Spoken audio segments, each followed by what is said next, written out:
우리나라의 가장 유명한 볼펜, 사람들이 별로 좋아하진 않지만 싸기에 많이 쓰는 볼펜이 있습니다. 아마 들어보면 아실 거예요. 검은색과 흰색으로 돼서 끝에가 검은색으로 돼 있는 모나미 볼펜입니다. 요즘은 모나미 볼펜이 여러 가지 다양한 볼펜 모양으로 나오기 때문에 더 이상 옛날에 그 모나미 볼펜 그 모양은 이제는 좀 그 모양만 가지고 있는 것은 아니지만 모나미 볼펜이라는 그 볼펜. 그 볼펜에 그와 같은 글이 써 있는 걸로 기억하고 있습니다. 153 이라는 숫자가 써 있는 걸로 제가 기억하고 있습니다. 모나미 볼펜을 만들었던 그 회사의 모나미가 제가 확실하게 정확하게 알고 있는 것은 물론 제가 틀릴 수도 있죠. 제가 현재 알고 있는 바로는 그 그리스도교 회사인 걸로 알고 있습니다. 그리고 모나미 그 볼펜이 153 마리는 바로 요한복음서 21 장에서 가지고 온 것이다라고 저는 그렇게 알고 있습니다. 누구나 쉽게 정말 그 볼펜을 자유롭게 잘 사용하자라는 취지에서 아마 싼 가격으로 계속해서 그 볼펜을 아마 모나미 회사는 내놓고 있는 걸로 알고 있습니다. 하지만 너무 이렇게 그 검은색 쓰다 보면 이렇게 우리가 보통 속칭 말하는 똥이라는 게 있어 가지고 이게 그래서 글씨가 매끄럽게 써지지 않는다라는 그런 단점 때문에 사람들이 이제는 모나미를 별로 다른 걸 사용하고 싶지 모나미에서 나온 다른 볼펜을 사용하고 싶지 그 볼펜은 별로 쓰고 싶어 하지 않는 걸로 알고 있습니다. 저도 뭐 그런 사람 중에 한 명이고요. 근데 153 마리라고 하는 이 153 마리 물고기를 낚았다라는 거죠. 그래서 도대체 153 마리가 무슨 의미를 가지고 있는 것인가라는 부분 때문에 많은 사람들이 153 마리는 이런 의미가 있을 거야. 저런 의미가 있을 거야. 그런 의미가 있을 거야. 다양한 의미들을 찾아내느냐고 연구를 했고 몰두했고 그렇게 이야기를 죄송합니다. 나눠오고 있습니다. 근데 사실 153 마리라는 이 본문에서 주님께서 저를 통해서 저와 여러분에게 나누고자 하시는 이야기의 핵심은 정말 셀 수도 없는 많은 물고기를 잡았다라는 게 핵심입니다. 물고기를 낚으러 갔던 사람들이 총 몇 명입니까? 7 명입니다. 그 7 명의 제자들에게 근데 예수님께서 제자들이 올라와서 보니 예수님이 이미 숯불을 피워 놓으셨고 거기에 뭐 떡이라고 했지만 사실 빵이죠. "빵과 생선이 있었다."라고 합니다. 근데 재밌는 건요. "야 너희가 잡아온 생선을 좀 가져와라."라고 말씀하세요. 그러니까 무슨 얘기냐면 제자들이 목격한 그 빵과 생선은 예수님 한 명을 위한 한 분만을 위한 한 사 1 인분의 빵과 물고기였다라는 것입니다. 예수님이 더 많은 오병이어의 기적처럼 수많은 물고기, 한 물고기를 통해서 또 다른 물고기가 한 빵을 통해서 또 다른 빵이 나오는 그런 일들 또는 칠병이어의 기적 같은 그런 일들보다는 우리 주님께서는 "너희의 것을 가져오라."라고 말씀하셨다라는 것입니다. 근데 베드로가 배 위에 올라가서 그거를 보려고 해서 다 털어서 보니 153 마리가 잡혔다라고 얘기한다는 것입니다. 그러니까 7 명이 예수님을 포함한 8 명이 봤을 때도 한 사람당 2 개씩 두 개가 아니죠. 2 마리씩 먹는다라 해도 너무나도 넘치고, 넘치고, 넘치는 물고기 양을 잡았다라는 것입니다. 결국 그 얘기는 뭐냐 하면 하는 주님께서 "너희가 내 말을 따라 너희가 그렇게 한다면 너희가 먹을 수 있는 그 양 이상으로 너희에게 이미 충분한 그 이상의 양, 너희 주변에 있는 사람들에게도 줄 수 있는 충분한 양의 그와 같은 것들이 주어질 것이다."라는 것을 예수님께서는 이 물고기를 잡는 그리고 그 물고기를 센 걸로 사도 요한은 153 마리다라는 그것으로 표현하고 있다라는 것입니다. 중요한 것은 그렇기 때문에 너희가 잡은 것이 결국에는 함께 주님과 생명의 교제를 나누는 그 생명의 교제의 그 잔치자리가 되었다라는 것입니다. 그것이 비록 해변가고 그것이 비록 숯불이고 별 볼 일 없는 아무것도 없는 의자도 없고 뭐 그런 곳이라 할지라도 아무것도 뭔가가 갖춰져 있지 않은 장소라 할지라도 그 초라해 보이는 그곳에 예수님께서 자신이 가져오신 것과 제자들이 예수님의 말씀을 통하여 얻게 된 것들이 함께 결합되어서 함께 생명의 교제를 나누는 일들이 일어났다라는 것입니다. 그것이 사도 요한이 얘기하고 싶은 그가 요한복음서 20장을 이미 마무리했는데도 불구하고 21장을 다시 한번 쓴, 그래서 저희가 읽었을 때는 그 21장 1절에 그 뒤에라는 말이 나와 있진 않았지만 사실은 본문에는 그 뒤에라는 말이 분명하게 나오고 있습니다. 왜 사도 요한이 자기의 복음서를 주님의 복음서죠. 근데 어쨌든 자기 이름으로 된 복음서를 기록해서 20장으로 끝냈는데 왜 다시 결말을 하나 더 연장했는가? 21장. 그래서 많은 성경학자들은 이 21장은 사도 요한이 쓴 게 아니겠냐?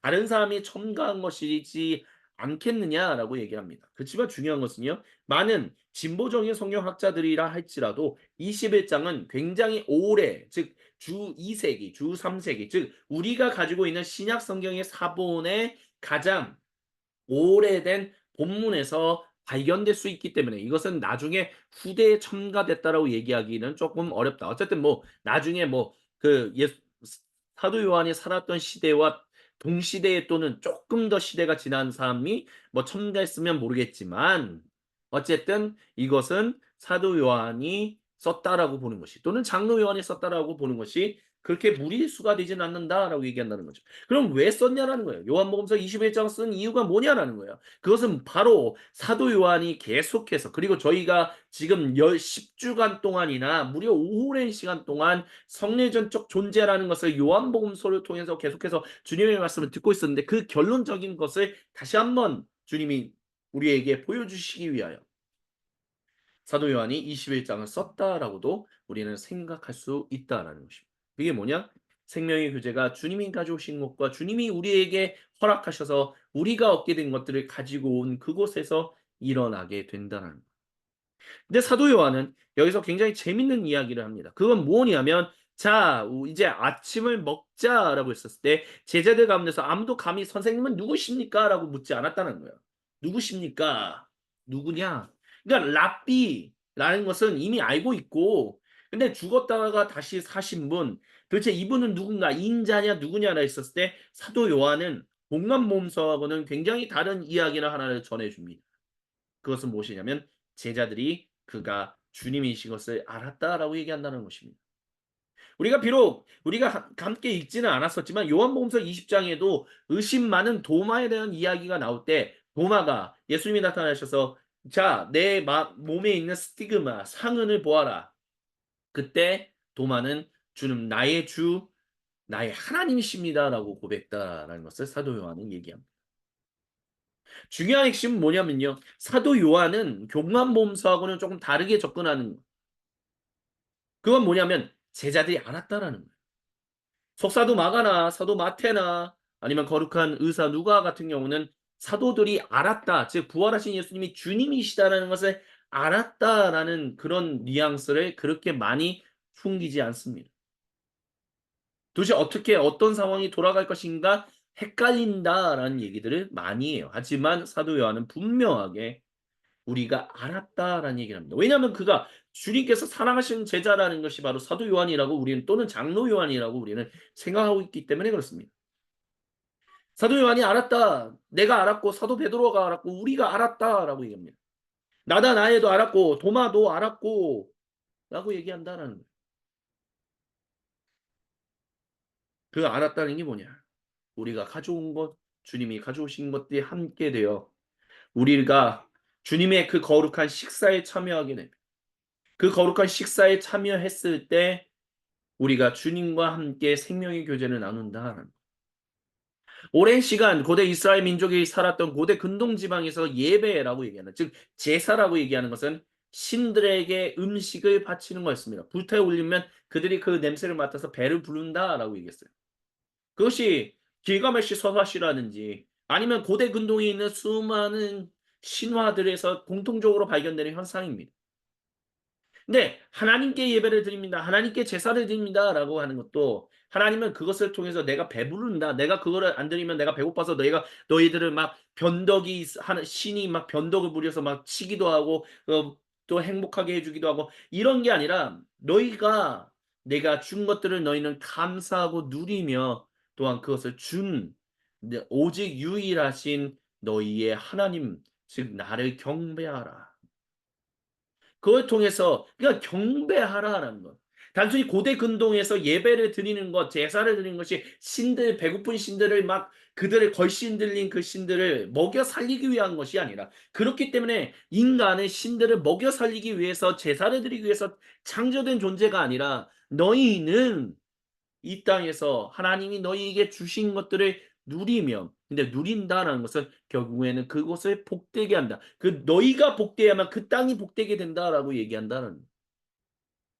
우리는 자꾸 잊어버린 것 중에 하나가 뭐냐면, 다른 사람들이 행복해져야 하는 거. 그래서 나를 희생해서 다른 사람들을 먼저 행복해 해야 합니다라는 식의 이야기를 많이 합니다. 하지만 중요한 것은요, 예수님조차도 성경에, 구약 성경에 기록되어 있는 가장 중요한 계명이 뭡니까라고 했을 때, 하나님을 사랑하고 내 이웃을 내 몸과 같이 사랑하는 것이다라고 분명하게 얘기했습니다. 그거는 뭐냐면, 너가 너 자신을 사랑하는 만큼 다른 사람도 사랑할 수 있다는 거예요. 다른 말로 한다면, 하나님이 나를 사랑하신 것만큼 내가 인정하는 만큼 하나님이 저 사람도 사랑한다는 것을 우리가 인정하고 함께 더불어 사랑할 수 있게 된다라는 거죠.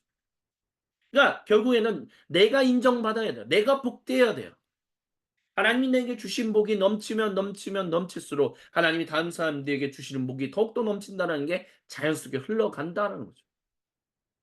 하나님이 그와 같은 일들을, 그래서 너희가 복되고 너희의 창조세계가 복되어 그 모든 것이 나와 함께 생명의 교제를 나누는, 나에게 영광을 드리는, 여기서 말하는 영광이라는 것은 너희가 내가 창조한 그 의도대로 멋지게 그 일들을 감당하고 있다. 그 인생을 살아가고 있다라는 것. 그러니 그것 그러면 그 모든 것이 다 주님으로 인하여 된 것입니다. 주님 감사합니다라고 하는 거예요. 결국 그래서 영광을 드린다라는 것은 감사를 드린다라는 거예요. 주님께 감사를 드린다. 그것이 이루어졌다는, 그것이 여기까지 이루어져. 주님이 우리에게 물고기를 주셨고, 우리가 주님이 주님이신 것을 알게 하셨고, 함께 식사를 나누며 우리가 주님과 함께 생명의 교제를 나눌 수 있는 그 주님의 형상으로서 살아갈 수 있게 하셨다. 근데 그 일을 하신 분이 누구냐? 우리 주 구세주 예수님이시다라는 것을 사도 요한은 우리에게 선언하고 있다라는 것입니다. 그것이 우리가 지난 10주간 나눴던 성내전적인 존재라는 중요한 이야기의 핵심입니다. 복음이라고 하는 주 1세기가, 물론 주 1세기 이후의 시대에는 조금 다르게 접근하긴 했지만, 복음이 이런 겁니다, 저런 것이다 했지만, 적어도 주 1세기에 유대인들 출신의 성도들이 집중했고, 예수님이 집중하라고 말씀하셨던 그 복음의 핵심은 유일하신 하나님의 단일 백성이 되었다는 것. 누구를 통해서? 성령 하나님의 충만하신 임재를 통하여 아들 예수님 안에서 아버지 하나님과 생명의 교제를 나누는, 그 삼위 하나님과의 생명의 교제를 나누게 되는 그 일들이 이루어졌다는, 그 일이 이루어졌다는 것을 믿음으로 고백하며 그것을 선언하고 나누는.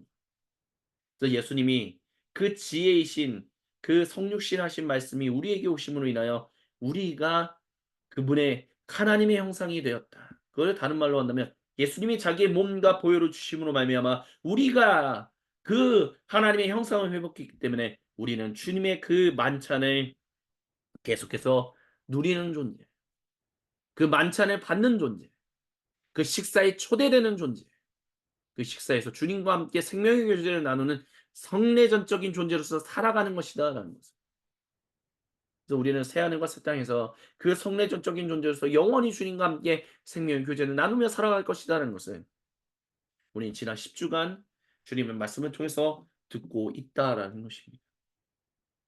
그렇기 때문에 성내전적인 존재라는 것은 단순히 매 예배 때마다 성례전을 가져야 합니다라는 것만을 강조하는 게 아닙니다. 물론 가져야죠. 하지만 중요한 것은 주님이 그런 존재로 우리를 회복하셨다라는 것을 기억하는 것. 그리고 그 존재로서 살아가는 것. 그 존재로서 주님의 나라와 주님의 의를 구하며 살아가게 되는 것. 그것이 우리 안에 있어야 하는 생명의 이야기다라는 것을 주님은 말씀하고 계시다라는 것입니다. 그래서 그가 나타나셨고, 특별히 도마가 사도 요한의 복음서에서 두 번이나 주님은 나의 주 나의 하나님이십니다라는 직접적인 고백과 사도 요한의 고백에서 그들이 아무 말도 하지 않았습니다. 당신은 선생님은 누구십니까? 라고 질문하지 않았을 때 도마도 질문하지 않은 거죠. 왜요? 그가 주님이신 것을 알았다는 것. 여기서 사도 요한이 도마에게 초점을 맞추는 것은 우리가 보통 그노티시즘이라고 얘기하는 영지주의라고 얘기하는 또는 도마복음이라고 하는 그 도마와 반대되는 진짜 도마를 드러내기 위해서 사도 요한이 도마를 계속해서 두 번이나 걸쳐서 언급했다. 아니, 다른 어느 복음서보다도 더 많이 언급했다라고 우리는 생각할 수 있어야 할 것입니다. 왜냐하면요. 새로운 보험서가 발견됐다. 도마 보험서가 발견됐다. 그래서 이집트에서 그 쓰레기장, 나가 한마디라는 곳에서 쓰레기장에서 발견된 도마 보험서, 도마 행전. 여기서 보면 예수님이 하시는 것은 뭐냐면 육체를 별로 중요하게 여기지 않고 이게 영적인 것들만 해서 뭔가 영적으로 초월한 존재, 이분법적인 존재, 영은 고결하고 육은 하찮은 것, 썩어 없어지고 문드러질 것, 완전히 사라질 것. 그게 도마복음서하고 도마행전에서 기록되어 있는 우리가 현재 가지고 있는 도마복음서 사본과 도마행전의 사본에서 발견되는 모습들이거든요. 하지만 그게 아니다라는 거예요.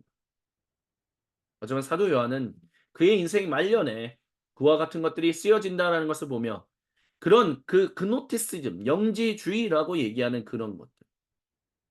근데 영지주의 등장은 우리 여러 가지 학자들의 논의가 있기는 하지만 영지주의자의 그 도전은 유대인들이 초대 교회의 그리스도인들, 비유대인 출신의 성도들을 핍박하는 가운데서 나오는 또 다른 반대적인 운동이었다라는 것을 우리는 기억해야 할 필요가 있습니다. 그건 무슨 얘기냐면 너희는 하나님의 백성이 아니야라고 유대인들이 비유대인 출신의 그 성도들에게 막 공격하면서 유대교와 그리스도교를 분리하는 가운데서 그 박해들이 막 일어나잖아요. 근데 그런 박해 가운데서 그래 유대인들 너희는 우리가 하나님의 백성이 아니라고 하지. 오히려 너희가 하나님의 백성이 아니야. 왜? 너희는 땅에 매여 있잖아. 유대인들 어디에 매여 있습니까? 예루살렘 성전에 매여 있고 팔레스타인 땅에 매여 있는 사람들입니다. 그렇게 매여 있지 않는 존재들이 아니라 그렇게 매여 있는 존재들이 아니라면 지금의 2024년에 이스라엘이 그렇게까지 레바논을 공격하고 그렇게까지 예루살렘을 차지하려고 하고 그렇게까지 가자 지역을 공격하는 이유들이 없을 겁니다. 이스라엘이 그 땅을 그렇게까지 중요하게 여기는 이유는 하나하나 땅에 매여 있는 존재들이기 때문에 그래요. 하나님 그 땅을 우리에게 주신 땅이다. 즉 철저하게 육체적인 존재인 거죠. 유대인, 그러니까 그노티시즘인 그 비유대인 출신의 성도, 그쪽으로 영지주의로 빠진 사람들은 유대인들은 땅에 육체에 매여 있는 존재들이기 때문에 하찮은 존재인 거예요. 그러니까 그런 그노티시즘을 받아들여서 우리는 영적인 육체적인 거에 매여 있지 않은 존재들이야. 우리는 영적인 자유만을 추구하는 존재들이야. 우리는 하나님의 생명을 추구하는 존재들이야. 그러니까 너희는 아무것도 아니야. 그리고 일반 성도들도 아이 뭐 잘 모르네. 우리만 비밀의 복음을 안 해. 라는 식으로 접근했다는 거죠.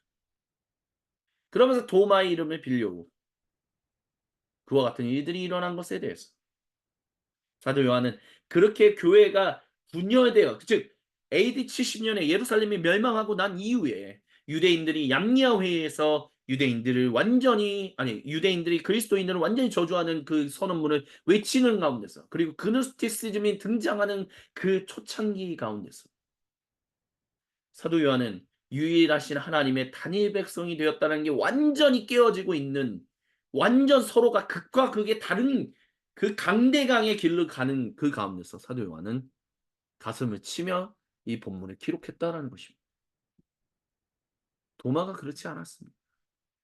도마는 예수님이 주님이신지를 알았는데 그 부활하신 예수님이 음식을 드시는 존재고 우리와 함께 음식을 드시는 존재다라는 것을 우리도 그분과 함께 음식을 먹었습니다. 영만 중요한 것도 아니고 육만 중요한 것도 아니고 모두가 다 중요한 겁니다. 우리는 전 존재적으로서 하나님이 우리를 거룩한 하나님의 형상으로 회복했는데 그 존재는 영혼과 육체 모든 것이 하나로 통합된 존재입니다.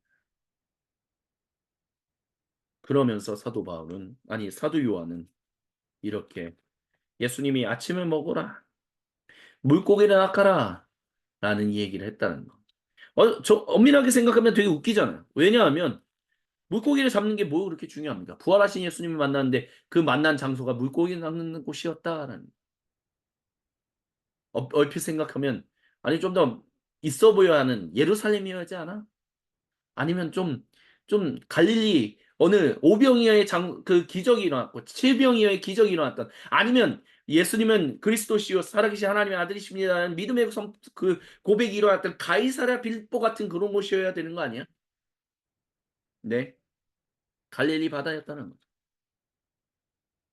근데 이 갈릴리 바다에서 예수님이 시몬 베드로와 안드레와 그리고 세베대의 아들들에게 내가 이제는 너희를 사람은 낚는 어부가 되겠다 하겠다라는 가장 중요한 자기의 제자들, 가장 중요한 핵심 제자들을 부르셨던 첫 번째 장소에서 예수님은 다시 한번 그들을 만나셨다는 거죠. 그리고 거기서 내가 사람을 낫게 하는 것이 무엇인지를 너희는 기억하라. 우리 주님이 이와 같은 일을 하셨다라고 장로 요한은 우리에게 얘기하고 있다는 것입니다. 모든 사람들의 하나님의 단일 백성으로 회복하시기 위하여 각지에 흩어놓으셨지만 전 세계 각지에 흩어놓으셨지만 하나님의 단일 형통으로 단일 혈통에서 그렇게 파생되게 나오게 하셨다라고 했던 그 사도 바울의 이야기. 그게 초대교회가 집중했던 복음이었고 교회가 깨지고 있는 가운데서도 계속해서 지키기를 원했던 그 복음이었고 21세기 교회가 계속해서 지켜가야 하고 증언해야만 하는 그 복음이다라는 것을 주님은 지난 10주간을 통해서 저와 여러분 우리 모두에게 말씀하셨습니다. 그리고 주님이 말씀하십니다. 어쩌면 저 개인적인 이야기일지도 모릅니다. 몇 사람 안 되는 성도님들 여러분이 계신 관계로 여러분이 함께 주님께 예배를 드리고 있기 때문에 이 메시지, 이 복음을 들을 수 있는 사람들이 있고 그것을 전달할 수 있는 곳이 있어서 그 공동체가 있기에 이 말씀이 선언되고 있습니다. 성례전적인 존재라는 이 메시지를 듣고 있는 교회가 더 많이 있었으면 좋겠습니다. 과연 얼마나 있는지 적어도 대한민국 땅에는 얼마나 더 많은 교회 공동체가 이런 이야기에 집중하고 있는지는 잘 모르겠습니다. 하지만 적어도 주님은 소금빛 교회를 세우셨고 소금빛 교회가 이런저런 어렵고 참 불편하고 좀 돌아가는 것 같고 참 이게 뭐지라고 생각하는 가운데서도 주님은 이 공동체를 통하여 이 복음이 선언되게 주님은 이 공동체를 지켜가고 계십니다. 사람이 지키는 게 아니죠. 처음에는 저도 제가 소금빛 교회 공동체를 지키는 부분이 있겠지라는 생각을 했던 것 같습니다. 돌이켜 생각해 보니까 좀 그런 것 같습니다. 근데 오늘 지금 이 시간 주님의 복음을 증거하며 제가 듣고 있는 가운데서 제가 깨닫는 것은 이 교회 공동체를 지키고 계신 분은 주님이십니다. 이 교회 공동체를 이끌어가고 계신 분은 주님이십니다. 이 사역이 계속해서 진행될 수 있도록 이를 모든 힘을 다하고 계신 분이 주님이시고 우리는 그 주님의 은총 가운데서 그 자리에 초청받아서 함께 더불어 생명의 교제를 나누고 있는 사람들입니다. 이런 생명의 교제를 나눌 수 있게 인도하시는 주님은 그래서 참 좋으신 분이십니다. 그 주님은 참으로 선하신 분이십니다. 이제 우리는 성례전적인 존재라는 제목의 이 말씀을 마무리하며 비록 종교개혁 주간은 다다음 주지만 다음 주는 다음 말씀은 다른 말씀을 우리가 함께 듣게 될 것입니다. 열 발의 시간 동안 성례전적인 존재라는 말, 뭐 여러 가지 다양한 이야기를 주님이 우리에게 주셨지만 주님이 우리에게 말씀하고자 하시는 중요한 이야기의 핵심은 바로 이것입니다. 내 잔치에 참여하라. 내가 너희에게 은혜로 준 것들을 가지고 와서 이 잔치에 참여하라. 근데 너희 그러면 내가 너희에게 준 것을 가져오라고 했었을 때 너희는 처음에는 마음이 불편할 수 있을지 몰라도 너희가 막상 내가 받았던 것이 무엇이지? 라고 사실 찾아봤을 때 내가 받은 게 나에게 너무나도 충분한 것이었고 수많은 사람들에게 나눠주기에도 너무나도 넘치는 것들을 하나님이 나에게 주셨던 것이구나라는 것을 너는 발견하게 될 것이다. 그리고 그것으로 너는 나에게 왔을 때 감사로 내가 받을 수 있는 최고의 영광을 너는 나에게 주게 될 것이다. 주님이 저와 여러분에게 오늘 이 시간 말씀하고 계십니다. 그것을 기억하며 주님이 우리에게 행하셨던 그 귀한 것들을 잊지 않고 이번 한 주간도 새하늘과 새 땅에서 우리가 누리게 될 그 생명의 일들을 우리가 기대하며 주님의 은총 가운데서 살아가는 저와 여러분 우리 모두가 되시기를 우리 주님의 이름으로 간절히 부탁을 드립니다. 아멘.